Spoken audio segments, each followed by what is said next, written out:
let me go on the back. Yeah, thank you for that. And this is a fairly, blunt measure. So it's a single measure that assesses, kind of longer term absences over time in a student. And so that can be due to multiple factors. It could be kind of an acute self-limited piece, like a chronic illness, or exacerbation in a student that may be short, term. Some of these broader pieces that are more community and family and some of these bigger picture things. But there are definitely issues around the schools themselves and, approaches to working with students, the resources and the ability to try to intervene early, to do some preventive and proactive measures, and how well schools are able to meet families where they are and trying to address things. So it's not a measure that gets into the why, but just really is a broad measure. And again, this is part of our struggle with many of these measures, is how do we get something that tries to assess things over time, but is also meaningful and allows us to point to where additional work or investments are needed. And so I think that's part of this discussion as we talk about how to measure. What are some ideas for where it would be important, ideas individuals have for how we could change, if not the measure, our thinking about the measure, or where we invest, or how we talk about trying to intervene in measures. I had a quick question around who, the purpose of the measuring, I guess. I'm trying to articulate that better, but you're gathering this data, and then does that help just in like the where funds are allocated, or are schools held responsible? Like, how does this get used? Yeah, so I will, let me be humble first and say I can't comment on all like school funding or education funding measures, but certainly absenteeism and chronic absenteeism do play into how programs are implemented, and I think likely play into decisions about budgeting, but to what degree I can't say for sure. But for us, as measures in Healthier Together Oregon, our state health improvement plan, it's trying to say, okay, we spent many years before Healthier Together Oregon was implemented, hearing over and over again, from community members that, measuring immunizations or prenatal care and other things are great and are important, because, those are health measures that are important, but it's these issues upstream, the toxic stress that many families, many communities deal with, more so than others. The economics piece, do we have a home over our head? Can we feed our children? Can we feed ourselves? Is there, can we access preventive services, or do we just do episodic care when something is urgent or we're in pain, and other things? That those measures, impact all of the things you've been measuring for a while, and that's where we need to work together. So I think, from a public health standpoint, while we like to think everything is public health, and it kind of is, from clean air that we breathe, and clean access to clean water, and healthy foods in neighborhoods, and people have a job and a home. Like, we can't fix those alone. So, but how do we set some measures that allow us all to kind of come together, try and pull in resources, programs where we can, but then try and measure a difference? And on these big picture things, it's hard to break it down to, how do you measure adverse childhood experiences? There's the ACE survey itself, but how do you measure the impacts of adverse childhood experiences and the toxic stress that often follows, or that comes from community violence and racial injustice that is occurring in communities? Like, how do we measure that? And that's, I think, where we struggle to break this down into a measurable piece that we know we can see that we're making progress. Yeah, I see. Alicia, go ahead.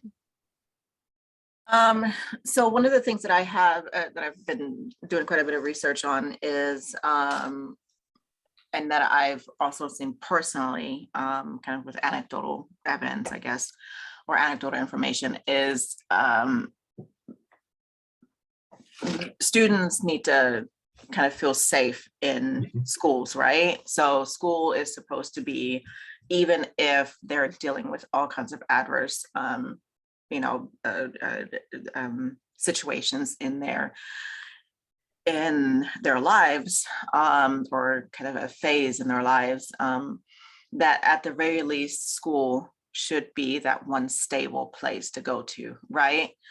And it looks like chronic absenteeism kind of plays into the role of, or into the idea that school might not be that stable place, that stable and safe environment that youth and children are looking for and needing.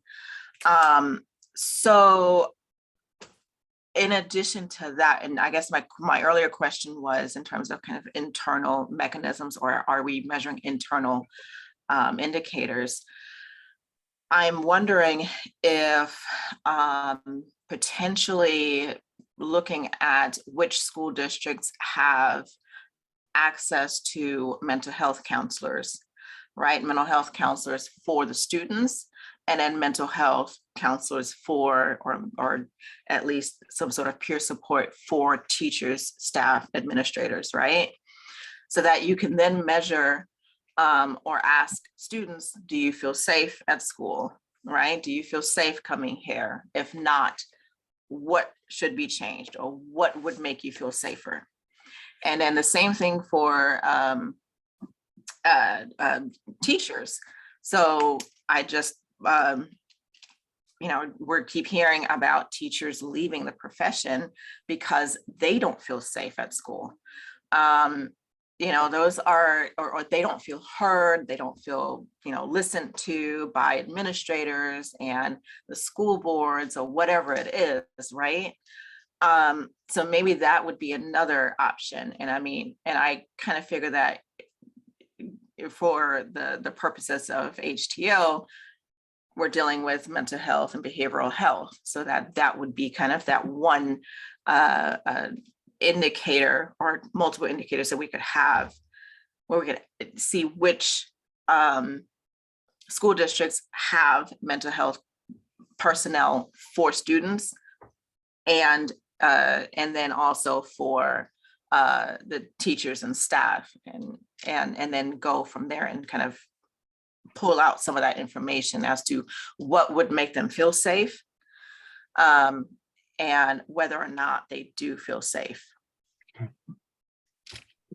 Thank you very much for that. And I will say, I didn't mention you. So, when we were working on these pre-COVID and implementing these kind of broader framework for Healthier Together Oregon, these were big issues with huge disparities. And as we came into the pandemic, we know that COVID itself, had disproportionate impacts across our communities, across, racial and ethnic groups, and responses and the resources available to kind of navigate through remote learning and other things weren't the same across, all students. And so, indicators we'd seen that were already divergent, likely diverged more during the pandemic. And as we work to maintain safe in-person instruction, trying to assure that schools are a safe place for students to go, where they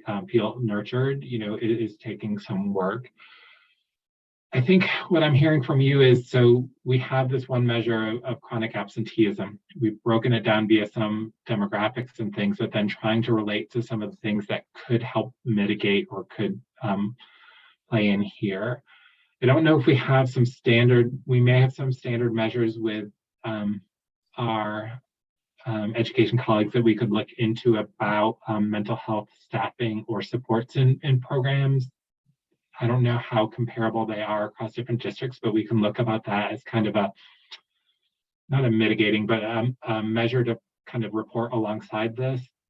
There are measures of feeling safe at school broadly in the student health survey that maybe could come together. So not maybe presenting an index per se, but presenting a series of indicators, data pieces together so that people can start to make some of those comparisons if we can break them down by geography, and ideally have some demographic breakdown in there.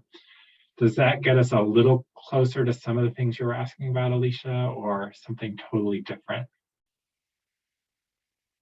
I don't know. Okay. And I mean, maybe that's something that we could, we could touch base later on again, but I think having what I've seen over the last few years doing kind of this work in advising and advocating, and I guess in a way consulting, is that the kind of status quo of indicators that we have aren't necessarily really addressing the need or seeking answers for the needs that our youth are experiencing, or our communities are experiencing. So I am a big fan of thinking outside the box and moving away from status quo 100% of the time. And although I do understand that there's a good as a psych major, I understand there's a very good reason for having these standardized measures and whatnot. But I do think that particularly in this absenteeism kind of forum, it would be helpful and wise, and maybe those categories that you did or indicators that you did mention could be a starting point, but I would like to see them not be kind of the end all be all for indicators and measures. So yeah. So in an ideal world, what under this broad category, adverse childhood experiences, toxic stress, and we'll focus on children and youth, what area, doesn't have to be a measurement, what things framework would be most helpful in looking for change to kind of try and see that we're making progress, hopefully? Like, is there a category, is it a level of safety reported by students? Is what the sky's the limit? Like, if you're in an ideal world, I would love to see this over time, or leave feasibility and everything out of it for now. I know it's difficult when you're multitasking. Yeah, it is. But no, I mean, I could do, oh man, that's, well, I think kind of what I mentioned earlier is going to back to the idea that every school district or every school having access to peer support for family members, so or parents and guardians, kind of it being more like a family navigator, right? Someone who is there to help family members if, let's say, they are facing homelessness or houselessness, or any of the other pieces of indicators that we were just looking at for chronic absenteeism.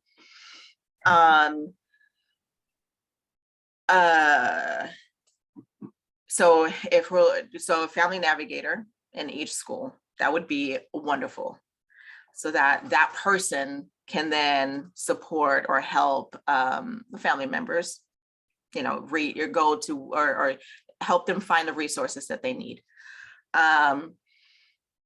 Now, the other piece would be having registered nurses, or at minimum LVNs in every school, right? So that if there are health needs that need to be addressed, those could be either addressed at school or with referrals. And then, of course, like I said earlier, mental health mental health counselor or, therapist. And I would hope to see that we would have one counselor for students specifically, and then one for teachers and staff specifically. Okay. So I guess those are kind of three things that I would really love to see. And I'm sure there is a whole bunch of other things that I could come up with. Yeah, so a focus on some of those things that would support the school community, whether it's the students themselves, family, and teachers across things like school nurses, counselors, peer support, and other things that are available and could support. Thank you for that. Thank you for that, Alicia. And I'm curious, go ahead, Ben. We'd love to hear from you as well. Yeah, hi. So adding on to what Alicia said, I would also really like to see like more kind of trauma informed, like kind of not, I don't know if care is the right word, but like kind of like more informed ways of addressing students and young adults that are in school, especially centering around like just like not just cultural stuff, but also like everybody comes from a different spot in their life, and a lot of people have faced traumas, especially by the time that they get to high school. Any form of traumas, whether that was abuse or homelessness, or like a queer person coming out and their parents just rejected them. And so I'd really, really love to see better, like more appropriate, like approaches to students, especially new students, and better ways to like talk to them. I'm not wording this correctly, but yeah. You're doing great, I think, and I thank you for sharing that. I think very important things as we consider for us to consider. Yeah, thank you, Ben.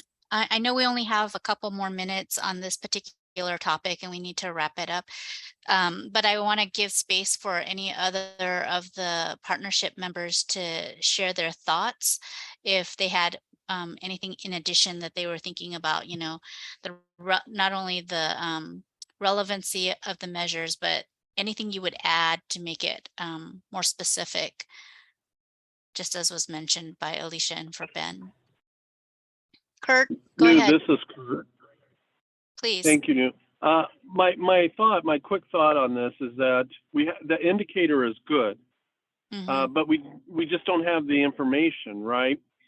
We don't know what the interventions are. We don't know why the absenteeism is high.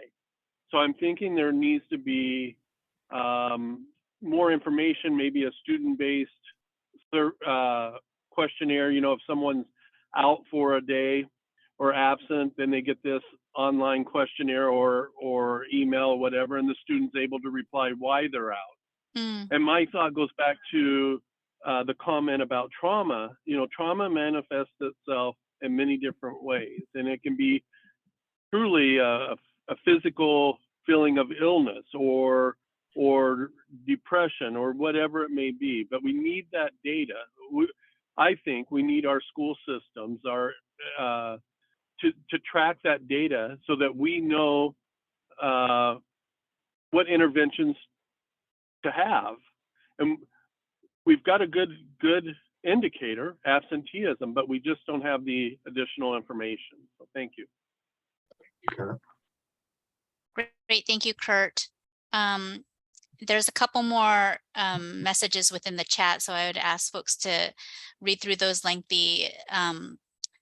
One from Callie, one from Monica, also talking about generational education gaps. These are all going to be captured in our notes so that we can definitely get it back to Dean, and then kind of, this is a great start to even really thinking about more in depth how we would use this information and help fine tune these measures in the future. Dean, do you want to add anything to that? Yeah, I thank you for all of this. We were going to go through 2 indicators, but I think spending some time with one indicator and then perhaps finding some time to come back and maybe discuss another one. I think, there's one of the struggles we've had during this time is, we have some big picture goals that are very laudable. And if we could achieve those, like, economic drivers of health, if we could remove, barriers to housing and food and the other economic pieces and do that in an equitable way, toxic stress and these adverse childhood experiences, which impact so many aspects of health. If we could eliminate, these negative impacts on health and show equity and reduce those disparities, Oregon would be a much better place for all of us to live. But then how do we measure that? It is really hard. And so we come down from, okay, we have one measure that measures part of it. Maybe not. You'll see in some of the other report card, if you haven't gone through, we have some composite measures that bring together multiple things and report one piece. But I think what I'm hearing here is a little more context, perhaps. And even if we have a measure that's more outcomes focused, like chronic absenteeism, what goes into that? So multiple drivers go into that. Could we report some data pieces along that? But then multiple programs or interventions can help address that. And so what's the access or availability or ideally usage, if we could get that far about some of these things and kind of maybe think more holistically, even if we're looking at a measure that's more simplistic, like chronic absenteeism, trying to build around what goes into that and what are possibilities to refine. I think I'm kind of hearing that is kind of a sense, and I think we can go through and look a little bit more and continue this discussion in that vein, perhaps with a different indicator from a different set and see if we're coming a little closer to a mark.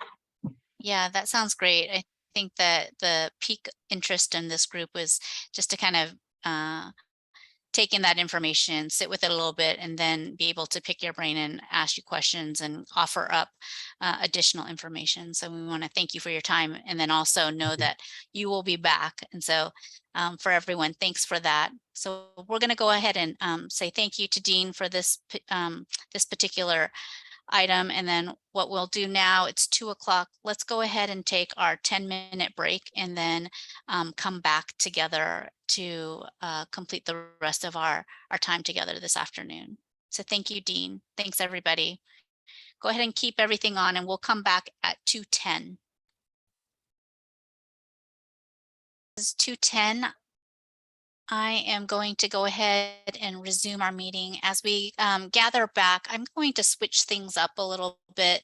I know that some folks have to come off of the meeting a little earlier today, but I don't want to lose the aspect of the other business that was on our agenda for announcements. And so if you haven't already checked your email prior to today, there has been an announcement of a couple of resignations from our OHA team. And I wanted to give, an opportunity for folks to just give a vote of thanks to both Heather Owens and then our very own Christy Hudson. Are moving on. And so I wanted to give both Heather and Christy an opportunity to share a little bit and then for folks to say thank you as appropriate. So Heather, do you want to go first and share a little bit about what you're doing, or?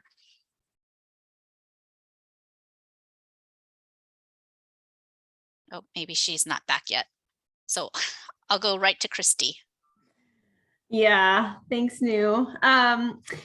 Yes, it is true. I have accepted a new position as policy coordinator for the Children's System of Care, which for those who have not heard of that work, I have to learn a lot, but my understanding of the role at this moment is I'll be helping to assist the state system of care group, which is very similar to the partnership in a lot of ways, but it brings together families and cross-sector partners together to really wrap around youth and families who are supporting kids with complex mental health conditions. So very similar in a lot of ways.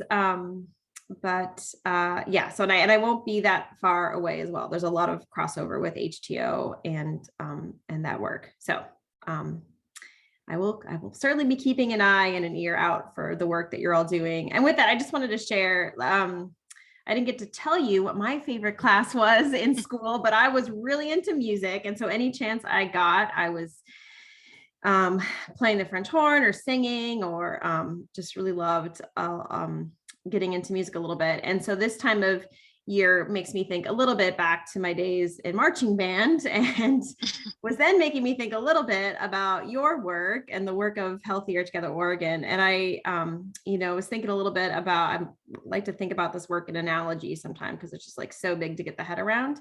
And I was thinking about that moment, when you go to see a band or an orchestra, right? And it's before the concert starts and the musicians are up there and they're all like warming up or maybe practicing that particular bit that's a little bit challenging, and everyone's kind of playing on top of each other, right? And it's kind of beautiful in its own way. It's like a little bit chaotic, and you can kind of get little like bits of like a particular part of a song that's going to be played. And it's beautiful. And you can tell there's a lot of talent and a lot of amazing things happening there, but it's not until the orchestra begins, right? Or the band begins playing at one time off of one piece of one composition. And to me, that is a little bit of how you all are doing the work of Healthier Together Oregon, right? Like HTO it's the composition, it's the score, that community you all have created, right? This is the one song that we all want to play together. And I think it'd be really interesting to have conversations about like, well, what instrument are you? And like, where do you sit? Who's the conductor? And, maybe that can be the next icebreaker question, new. But, Okay. but to me, I think that's so much of what I hope that you all can do with this plan, right? Is to take all of that creativity and innovation and talent and passion that exists across those communities and get people playing off of the same score, get everybody playing the same song, because that's, I think, where the magic will really happen. So yeah, thank you all so much. It's been really like the most favorite part of my job is to work with you all and learn from all of you. And I know you will continue to do amazing things with this plan and for people across Oregon. Oh, Connie. And Oregon's also really small. So I really hope that we will find places to connect and intersect in the future. Yeah, and everybody still has your email. So yeah, it'll be the same email. Yep. Yep. Yeah. Heather, you want to share what you'll be doing? Yes. So I don't have a next move professionally. I'm taking the time to just focus on my family. I've got some family that's dealing with some health issues. I'm just wanting to be able to provide support and be home with my kiddo at the moment. But I will miss this group particularly, and watching this plan take shape, and this group take shape, and the work that you're all doing and your individual communities as well as on the partnership is really amazing. And I feel so privileged to have the opportunity to work with so many talented individuals and just make connections across the state with each of you, and hoping to be able to see kind of where this goes. And I will be watching and following and cheering you guys on from the sidelines. So Great, thank you for all you do. Thank you so much, Heather. Thank you, Christy. I know members are putting all of their heartfelt thanks in the chat, but I'll open it up, and if anybody wants to actually say a few words without choking up too much. Neil, can you hear me? Yes, I can. Please go ahead, Kurt. Oh, great. Well, I'm saddened by the news. I'm happy for your opportunities, Christy. You've been a wonderful friend and an absolutely big advocate for people with disabilities statewide in Oregon. And I can't tell you how much I appreciate your friendship and everything that you've done to make sure that people with disabilities are at the table. So thank you. And Heather, you too. going to miss both of you tremendously. Oh, thank you, Kurt. We go way back. I really appreciate those words. Thank you.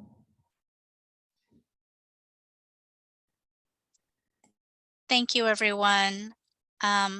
Anyone else? I know it's hard, but it's exciting, right? Just like this work, it's hard, but it's exciting. So thank you for the imagery of the band as well. The band's not breaking up. We're just moving forward to do some little different things. So thank you so much, Christy. All right. Thank you, Heather. Let's go ahead and go right into our block grant allocations. I know that there's some slides that were sent previously for folks to take a look at where our funding allocations are going to go for the 22-23 block grant. So let's take a look at that, and folks from our funding committee can give some insight into how we got to this particular place.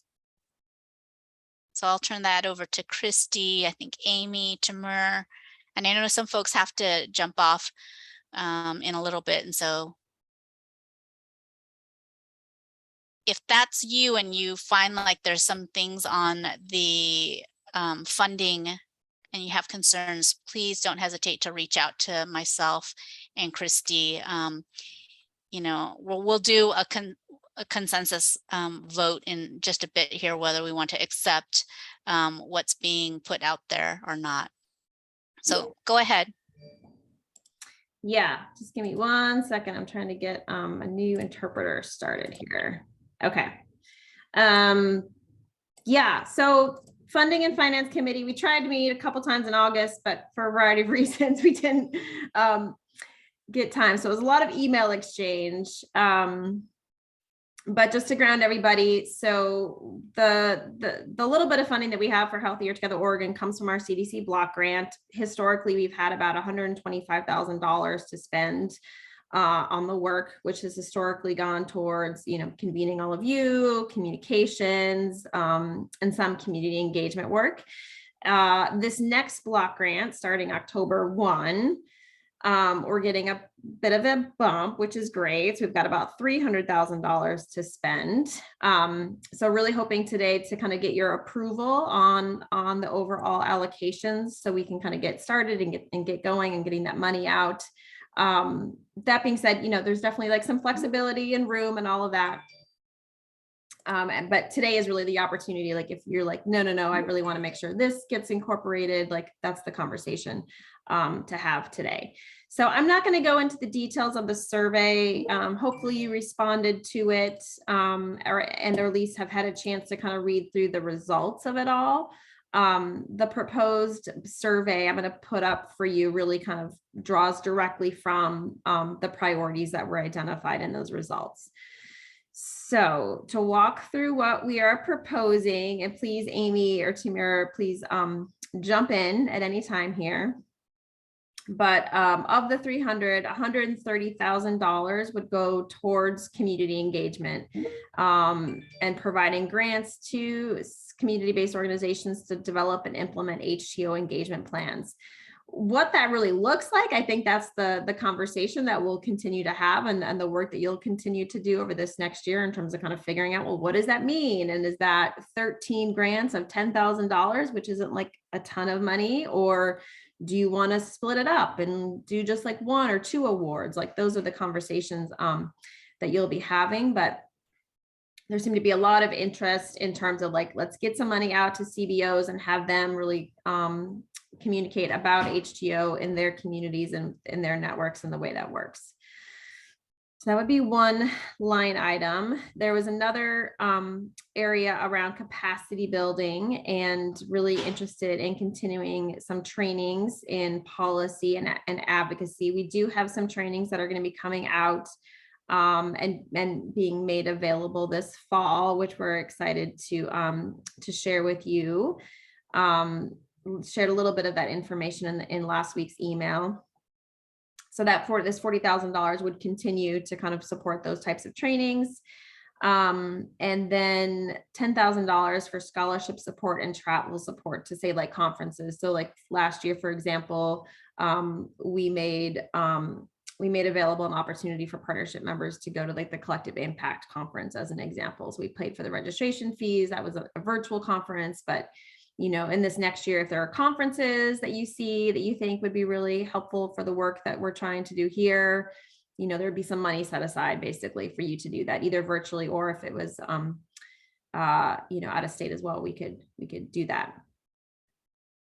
Communication. So again, there's been a lot of interest this year, and we saw that again in the survey around developing a strategic communications plan for this work. So we've got some money set aside for that. That work, I think, is really ready to get started here in this fall already. We just need to identify a vendor who could do that work for us. And then some HTO seeds funding. So this would be the third year that we've done this, right? This is like a little bit of funding, like $5,000 that we make available to community-based partners around the state whose work aligns with HTO. The first year we asked people to send us kind of social media ready content. We put that out through OHA channels.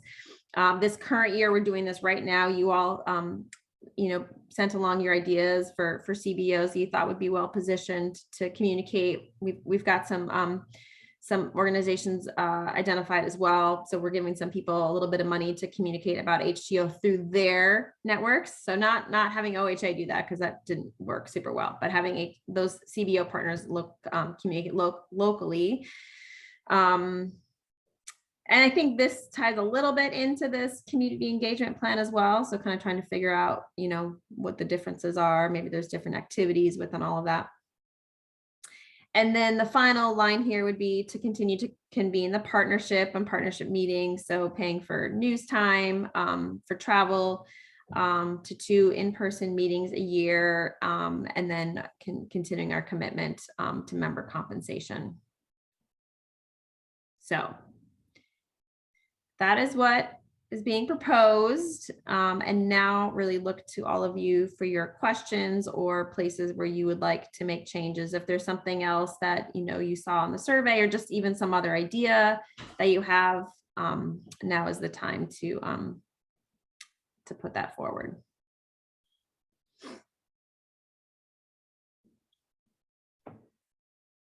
Yeah, and we want to thank Amy and Tamir. We only have 2 folks right now who are currently on the funding committee, I believe, and they've taken some time to really look through this and tried to look for gaps and holes. And so, yeah, thank you for that effort.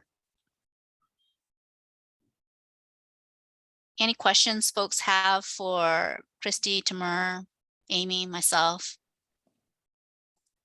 This is Susan. It's more of a comment than question, but I just really appreciated being able to take the survey and get educated on how money had been distributed in the past and how it could be distributed going forward. I thought the process was really meaningful. Okay, thank you, Susan. Appreciate that. Yeah, and that feedback's really helpful. I mean, this is the first time that we've ever even had this conversation with a partnership. In the past, these allocations were just kind of made up by OHA staff, right? Like, oh, it sounds good. So yeah, this is the first time that we really, you know, try to co-create this budget with you all. So feedback around the process is also very valuable. Andrew, please go ahead. Yeah, I appreciate the priorities, but my brain just caught that they add up to more than $300,000. Oh, they do? He has to vote on this. I don't want to call out anybody. I said math is my favorite subject over here. Math was not my favorite subject, Andrew. A bunch of people were artists, right? And so those were like, I was like trying to see if there's like subheadings or something, but I think it adds up to more than 300. So oh God, you're okay. so right. I think the priorities are going the right direction. Let's figure out the math piece. Okay. I think it's the partnership convening that it doesn't cost $130,000 to do that. Okay. Yeah. So please hold. Let me revise.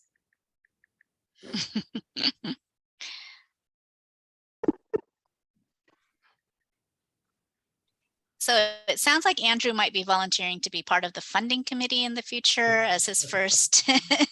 We need those I mathematicians. love spreadsheets. Okay. Dr. Jean does calculus. I don't know if we need that type of mathematics with the group, but you know, we'll take it. So thanks, Andrew, for that catch. Any other questions as we try to recalculate this piece? Folks have any questions, comments, concerns, thoughts?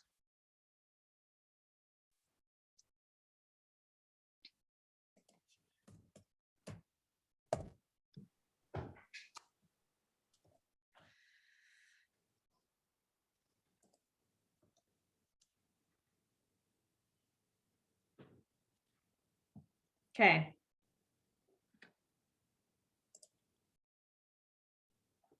I think that adds up. And is much more in line with the true expense of this.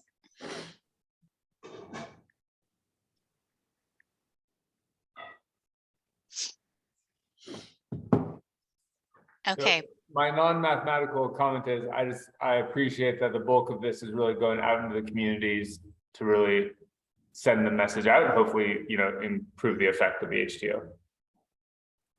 Great, thank you.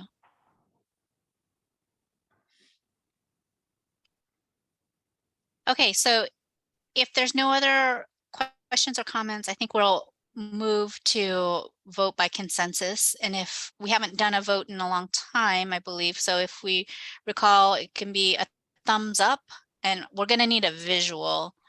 A thumbs down, a thumbs up would be like, yes, I'm in agreement, let's move forward. A thumbs down would be like, no, no. And then some thumb sideways is I have some questions or comments. So for anybody who's a thumb sideways, we'll probably ask you to unmute and really ask your questions and concerns. Hey, New. Yeah. Would it be helpful to do the poll too? Yes, if you have the poll Remember ready, that would be great. That would be even better. Okay.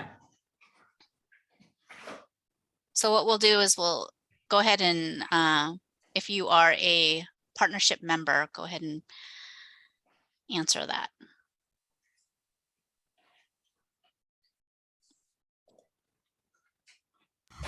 And we have enough for a quorum. Miembros de la Junta, por favor, contesten.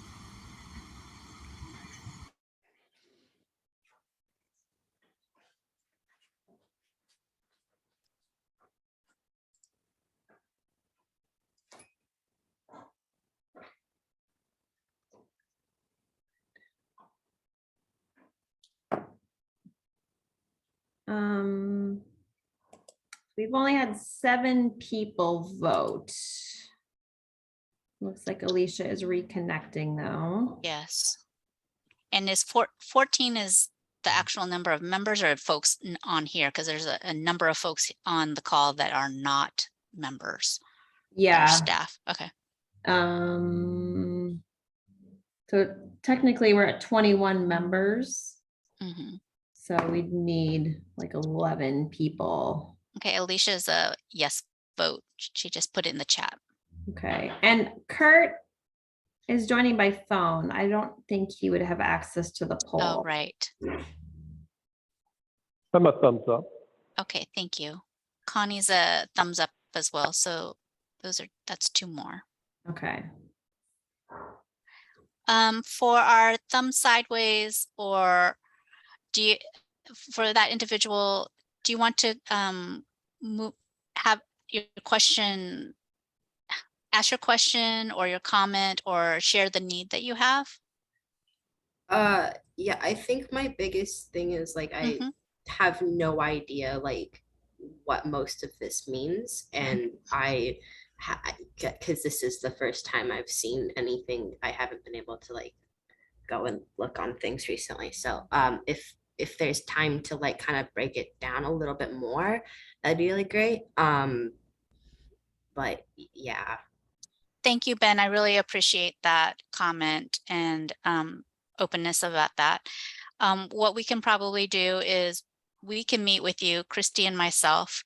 One of us can meet with you and kind of go through the more specifics if you or anyone else on the partnership would like to join that call, we can do that. Maybe what we would do is, it looks like after we talk with those of you who are sideways, what we can do is, I would imagine we need to take another revote, or if those individuals feel like it feels fine, we can just go ahead and move forward. Susan, I see your comment of voting yes. Thank you. Does that sound like a way to make sure that you feel comfortable, you know, approving $300,000 to move forward, Ben? Yeah, if it could be like a more in-depth conversation. Yeah. If everyone else feels pretty okay with that, then I'm sure there's a great reason for that. No, but I appreciate the thought you're saying. Is like, I'm not sure what all of this entails. And so given that it's maybe your first time seeing all of this, and you know, what does it all mean? So why don't Christy and I connect with you before too long and go through what each of this is, the line items. Yeah, that sounds good. Okay. Yeah, sounds great. Thank you. How does that feel to the rest of the partnership? Does that feel like a good process, consensus process? It looks like we did not have anyone who's completely no. And so I think if we are going to go ahead and move forward, then we would definitely connect with Ben, make sure Ben feels confident and knowledgeable enough to make a vote. And then from that, Christy and I can email everyone and say, yes, we're going to go ahead and move forward. But it looks like that's the information that is missing for Ben. Like, what does this all mean? Does that sound right, Christy, as a next move? Mm-hmm. Okay. Yeah, and I think, you know, this will be a good next step for the funding committee too, right? As we'll need to get a little bit more detailed about what these things mean, particularly those grants, as we'll want to get that money out because we can start spending it October 1. So. Okay, super. So I guess that's also a plug. If there's anybody out there that wants to get into the details of how this funding looks when it goes out, please let me know. Great. Thank you, Amy. We'll see you soon. Thank you for your work on this. So with that, let's go ahead and close out this piece, this agenda item. I think we have what we need to move forward. It looks like we'll move forward with it as well. It looks like consensus says that we feel pretty good about it overall. So the next item that we want to cover in the rest of our time is the meeting for October 3rd. So if you recall, we wanted to give you an opportunity to see where the guidance committee has worked on putting together the agenda for our October in-person hybrid meeting, excuse me. This meeting is going to be held in Eugene or online. So we'll send you meeting information about location, accommodations, all of that this week. For the agenda for this particular meeting, we have, you know, again, some of the objectives that we heard from our guidance committee was really thinking about learning more and discussing workforce development strategies, learning about and discussing food related strategies, learning a little more about the CHIP in Lane County. So Live Healthy Lane is the CHIP there. The CHIP being the Community Health Improvement Plan, the local one plan there, and then other Healthy Together Oregon communications. So discussing recommendations from user focus groups. So we would invite folks there. So this is the tentative agenda that we have planned for our October meeting. The meeting is scheduled to go from 9 to 3. So again, spending some time with welcome and introductions. Again, more team building with, we have a lot of new members coming on board. And so kind of keeping that in mind.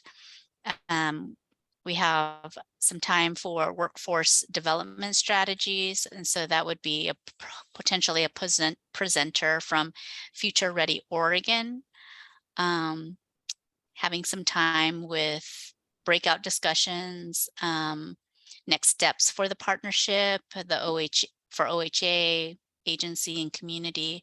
So again, really thinking about how are we going to move this work forward, right? What are some of the tangible ways that the partnership can come together to see what the next step is.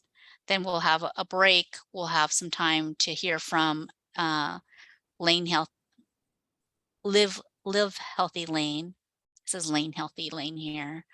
So those would be folks from United Way of Lane County. We'll have some time for lunch. And then let's see. Again, maybe presentation from the Oregon Community Food Systems Network. So folks from Oregon Food Bank. There's also Food for Lane County, I know, is part of that network, I believe. So there's some local elements that we would want to potentially bring in, and then some more conversations about how we want to do this work. And then probably wrap everything up with a presentation from Coates Cocos, is the vendor who's doing some of the focus group work.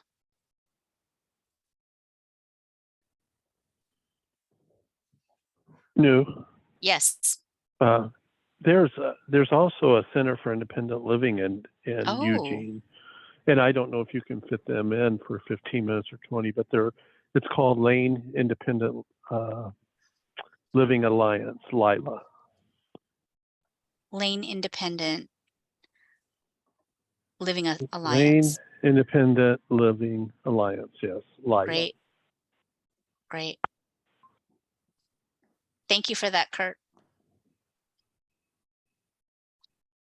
So yeah, let's look at that as well, because some of these other presenters, we haven't confirmed their attendance yet. And so maybe that might be another one we want to do since they're local. I like that. New. Yes. Okay, so I don't know, I'm struggling a little bit with this agenda. It seems like there's a lot going on in the agenda.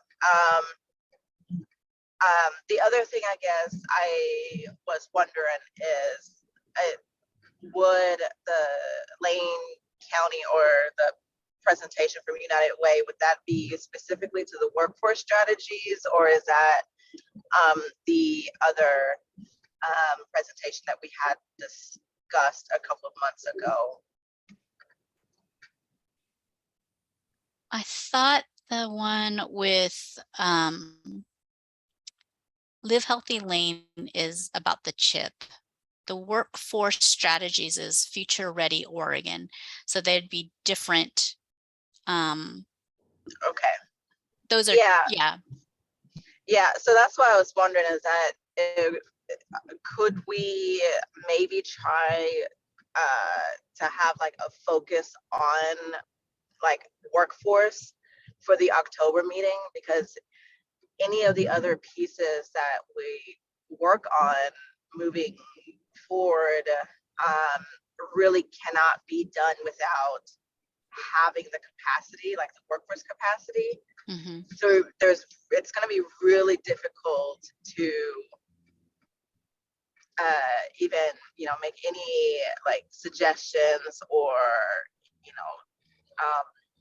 guide, provide any guidance for any of the other strategies that we have, because there's no real idea of what the what the state of the workforce is right now, and what can we do. So what I would actually like to see, I would love to see maybe the Oregon Board of Nursing, if you could maybe speak to different ways, or different licensures, and or maybe higher education that can speak to how can we get more mental health personnel. What is, things like that, because we know that we lack capacity in certain areas in the workforce, and it may be drawing, on the different boards and committees and licensure or agencies that deal with those different areas would be a much better, I guess, use of time to really sit down and have those discussions. Yeah, I hear what you're saying, Alicia. So maybe the topics be more focused on workforce development. So that's the theme throughout the day, as opposed to try to, plug in a lot of different things. So it's more of theme being workforce development. So learning about what's happening within Oregon through the various, various parts of the workforce. Nursing is an example. So the medical area in the field of nursing in higher ed, what's kind of the makeup of higher ed, not necessarily who works in higher ed, but what are the numbers of folks going to continuing tertiary education, that type of thing. Am I on track with what you're thinking? So make it themed about workforce development, and then plugging in presenters that way. Yes, that would be great. And I'm also looking more towards looking at different what are potential barriers towards licensures, right? So for example, border nursing, them not having the ability to expedite certain licenses, or if a nurse already has an emergency license, why wouldn't, and there's no infractions on their on their license, why would they not be able to get expedited licensure if they request their state license, right? Sure. Things like that. Or mental health, what is going, can we discuss the need for getting rid of barriers such as you having to have at least one semester on campus in order for you to get, to even be considered for licensure for mental health professionals, things like that. Okay. Yeah, I totally hear you. I would love to hear from other partnership members on their thoughts. I think the piece that would be a challenge, and I know our team is up for the challenge, is that the meeting is a month away, and to get folks on the books to present can be challenging. And with we'll be down to staff, with both Heather and Christy not being available to support that. And I do want to take time to introduce a couple of OHA staff members that will be helping with that transition. So I want us to kind of keep that in mind. I think that's kind of why we're looking at this agenda. And I don't want to say it's a hodgepodge, but it's trying to capture some of the things that we've heard you folks say over the course of the summer that haven't got a chance to be attended to. I do like that theme approach. Why don't I pause and see if folks have other comments or thoughts? Andrew. Yeah, as a newer partnership member, instead of hodgepodge, I'll say the buffet. I think it'd be helpful for me, and I know there's several other newer members, to get a bit more of an introduction to some of the themes and the players. Okay. So I appreciate that. I think what's been helpful is when these 2-hour online meetings can focus on one thing, then I can think we can drill deep for 2-ish hours. Yeah. But for me personally, being there in person, trying to get exposed to multiple themes and frankly understand some of the interconnections, that could be helpful. So, but I'm coming at it from a different angle than Alicia. Okay. Okay.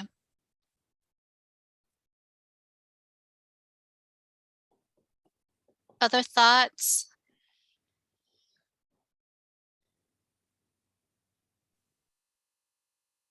Connie, Monica, any thoughts? Cassie?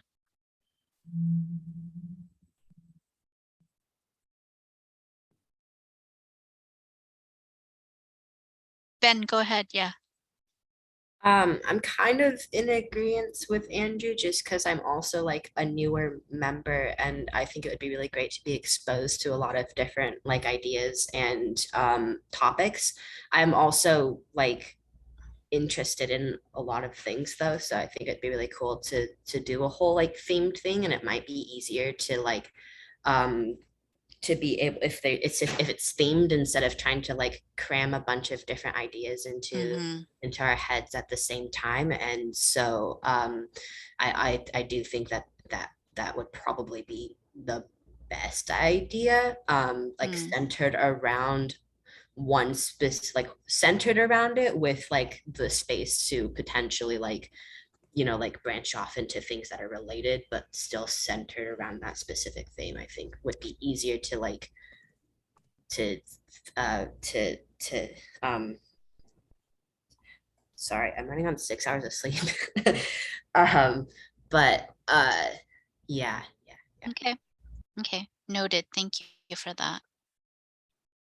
I would agree with both of you guys. I think as somewhat of a new member as well, it would be easier to just wrap my head around all that information. So I think I'd agree. Okay.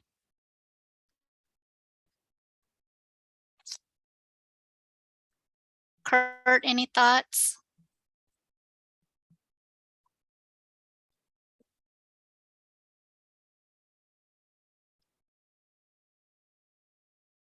Can you hear me? Yes, I can. Okay, thank you. No, I'm either way. I'm fine. I'm fine either way. No preference. Okay, thank you.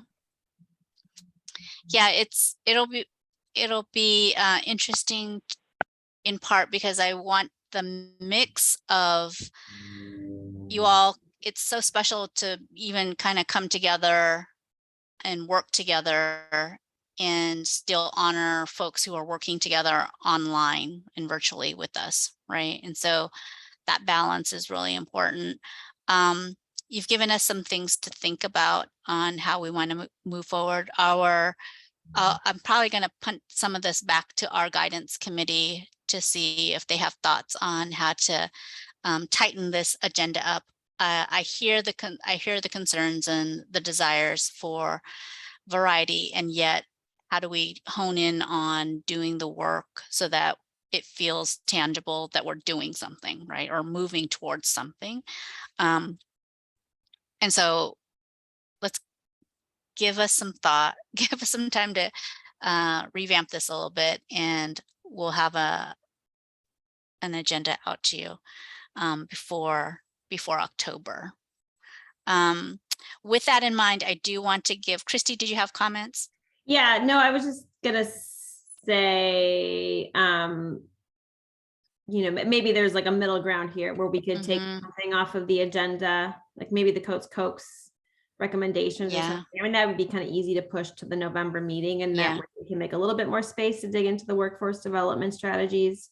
You know, Future Ready Oregon, OHA's healthcare workforce program, and then there is like a centralized convener of all of the various like medical healthcare licensing boards and commissions. I can't remember the name of it, but there is a body that brings all of those people together, and that might be kind of a way to kind of get it to work. Related to it, logistics. So we are going to be staying at the Graduate Hotel in Eugene. There is we don't have a block of rooms, but if you intend to travel and spend a night or two, that is all covered if you're traveling more than 70 miles. Just ask for the government rate when you make your reservation. But that's where the meeting will be. So you're welcome to stay other places as well, but that might be the most convenient thing to do if you are planning to be there in person. And yeah, Heather will be sending out an email. I think hopefully today, if not first thing tomorrow, with all the details you need.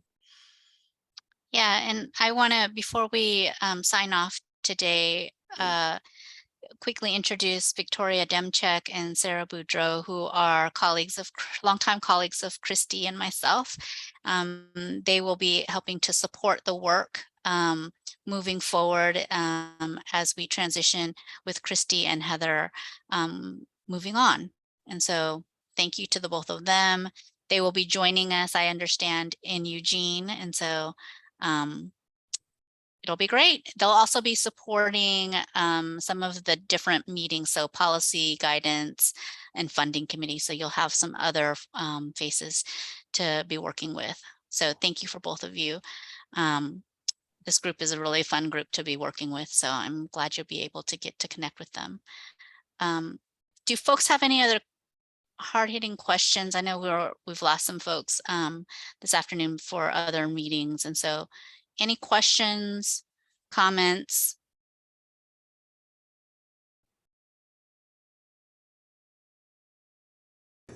I have a question, and I don't want it to like seem way off, but No, go ahead, Monica.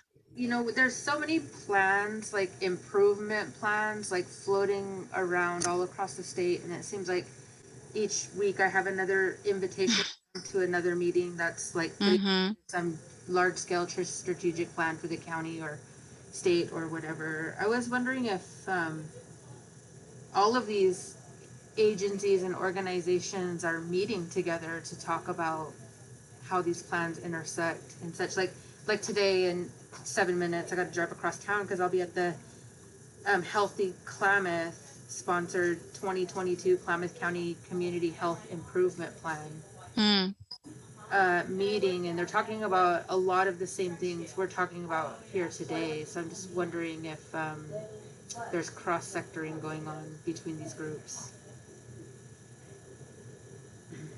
Thank you for that comment, Monica. And yes, absolutely, there's a lot of that. A lot of these colleagues here at OHA are probably sitting on some of those meetings as well. Christy, do you have any comment about that work? Yeah, I think it's yes, there's a lot of plans.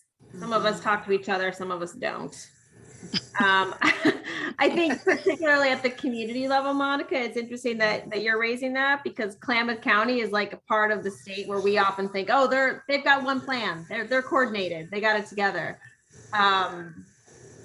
But yeah, I mean, I think that is like a perfect conversation for the partnership to have in the next year about, you know, are there like legislative concepts that you all want to propose that will further kind of condense and consolidate the plans at a local level, right? Because I think there are some mechanisms there that you can put forward to do that. You're not sitting at 6 different tables having very similar conversations, right? Like we don't have time for that. you know. So at like a community local level, I think that is a great conversation to bring here. And, you know, and then at the state level, right? Yes, there are plans all over these state agencies, and we also have a lot of work to do to figure that out. Yeah. Thank you. Yeah, thank you.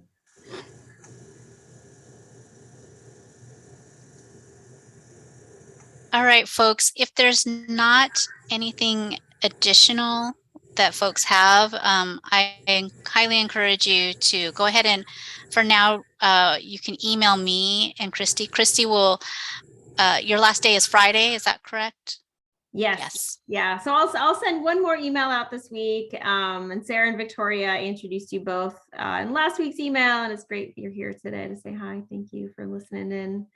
And yeah, and you can continue to email me, and I really hope you do.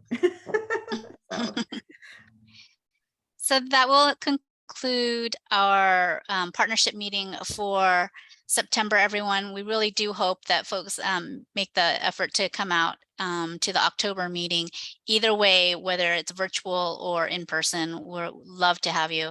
And so if you have any questions, don't hesitate to reach out to me via email as well. So with that, thanks everybody. Have a great afternoon, and we'll be in touch. Thank you, New. Thanks everybody. And thank you, Christy. Bye.